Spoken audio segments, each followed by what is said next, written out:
Hey y'all! Thought we'd pop in today to talk about cross stitch. Because if you've ever looked at one of those gorgeous stitched pictures and thought, well, that's clearly wizardry, I have some good news. It's not wizardry, it's counting. Sometimes it's counting well, sometimes it's counting enthusiastically. There's a difference. Cross stitch is one of those crafts that looks incredibly impressive when someone else does it, but once you actually sit down with a needle and some fabric, you realize it's basically making thousands of tiny little X's, until suddenly there's a cat, a flower, and a sarcastic saying staring back at you. It's surprisingly approachable, wonderfully relaxing, and occasionally humbling when you discover you've somehow stitched an extra arm onto your butterfly. One of the reasons cross-stitch has remained so popular for so many years is because it doesn't demand that you already be an artist. You don't have to draw a straight line. You don't have to understand perspective. You don't even have to know what perspective is. If you've ever looked at a blank canvas and thought, absolutely not, cross-stitch might be your new best friend. The pattern does most of the planning for you. Your job is simply to put the right color in the right place.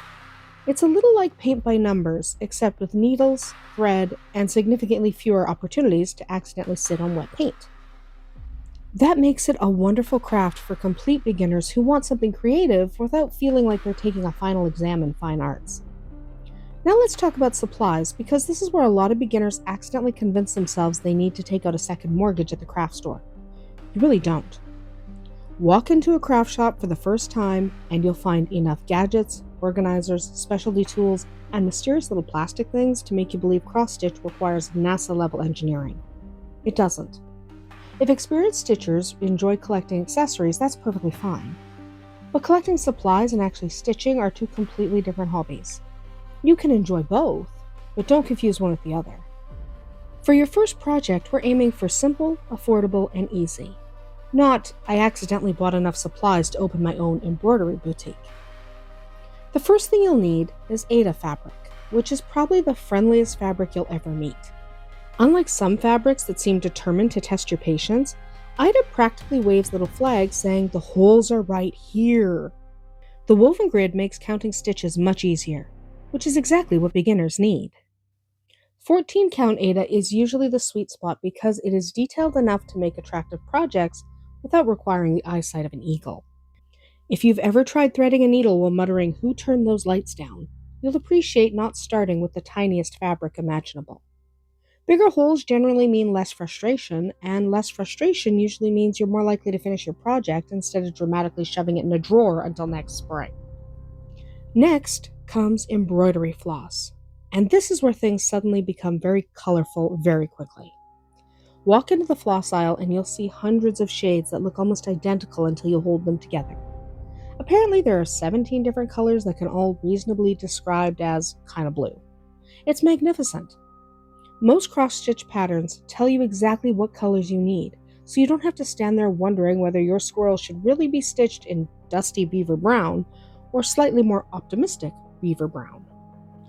Good quality 6-strand cotton floss is the standard, and most beginner projects only use a handful of colors, so you won't need to adopt every skein in the store. Tempting though that may be. Speaking of floss, here's something that surprises almost everyone.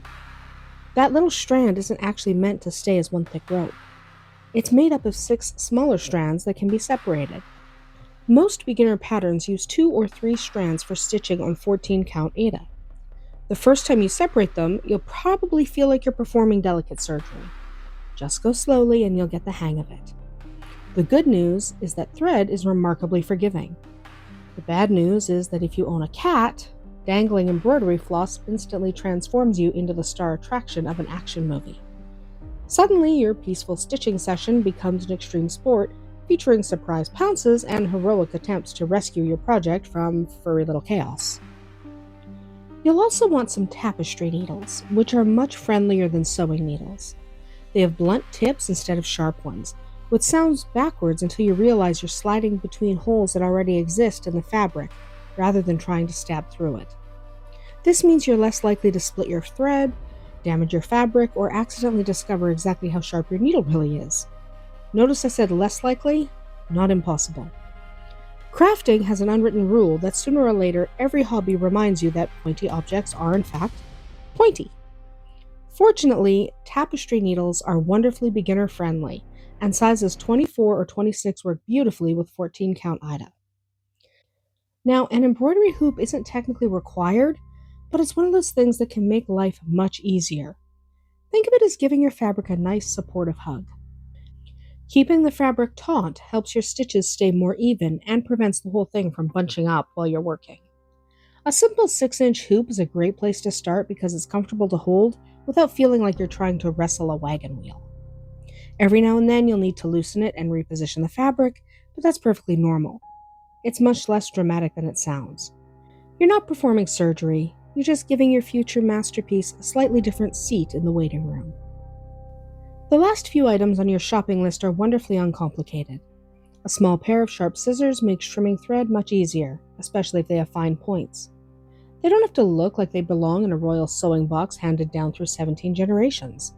They just need to cut thread cleanly instead of chewing on it like an enthusiastic goat. You'll also need a beginner-friendly pattern. Resist the urge to start with a design that's the size of a dining room table and contains 200 colors. I know it's tempting. We all look at those stunning masterpieces and think, I can do that. You absolutely can. Eventually. For your first project, though, choose something small with just a few colors. Finishing a simple project is far more motivating than spending 6 months stitching one very detailed tree branch. Once you've gathered your supplies, it's time to prepare your fabric. This step isn't glamorous, but neither is measuring ingredients before baking, and somehow everyone still appreciates having cookies instead of mysterious kitchen experiments. Cut your fabric so that you have a few inches of extra space around your design. That extra fabric gives you room to hold the project, frame it later, or simply breathe a sigh of relief that you didn't stitch right to the edge. Then find the center by folding the fabric in half one way and then the other. Most patterns begin near the middle, which helps make sure your beautiful project doesn't slowly wander off the fabric like it got distracted halfway through. Threading the needle is where many beginners suddenly discover they have strong opinions about tiny holes. Take the number of floss strands your pattern recommends, usually 2 or 3, and thread your needle. They make little tools to help you do this a little easier. They're called needle threaders. Get yourself one. They come in a variety of styles, but definitely get yourself one. Now, unlike regular sewing, cross-stitch generally doesn't rely on giant knots at the end of the thread. Instead, many stitchers use methods like a loop start or weave the thread under existing stitches to secure everything neatly. It feels a little strange at first because we're all conditioned to think knots solve every problem. In cross-stitch, though, less bulk on the back means a smoother finished piece. Think of it as good housekeeping. Nobody may see the back very often, but it's still nice when it isn't secretly plotting against you. But at the beginning, if knots make you feel better, go to town. Now comes the fun part, actually making stitches. Cross-stitch patterns use symbols on a grid, with each square representing one stitch. It can look intimidating for about 30 seconds, and then your brain suddenly clicks and says, oh, that's what we're doing. Work in small sections instead of trying to conquer the entire pattern in one heroic marathon. Most importantly, make sure every top stitch slants the same direction. If one stitch goes this way and the next stitch goes that way, your project starts looking a little like it had a disagreement with itself. Consistent stitches give your finished work a smooth, polished appearance, and fortunately, that's a habit that's easy to develop right from your very first project. Here's a little secret that every experienced stitcher knows, but sometimes forgets to tell beginners. Everyone miscounts. Everyone. The person who's been stitching for 30 years, they miscounted yesterday. The person with museum-worthy projects, they absolutely stitched an entire section only to discover they're one square off. It's practically a rite of passage. The trick isn't avoiding mistakes entirely. The trick is not letting them convince you that you're somehow bad at cross-stitch. Sometimes you'll pull out a few stitches and redo them. Sometimes you'll discover the mistake isn't visible enough to matter and decide just to keep going. Learn when perfection is worth chasing and when good enough is genuinely just good enough.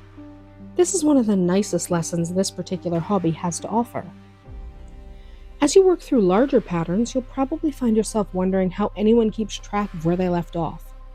The answer is surprisingly simple. Many stitchers highlight completed sections on a printed chart or use a digital pattern app to mark their progress.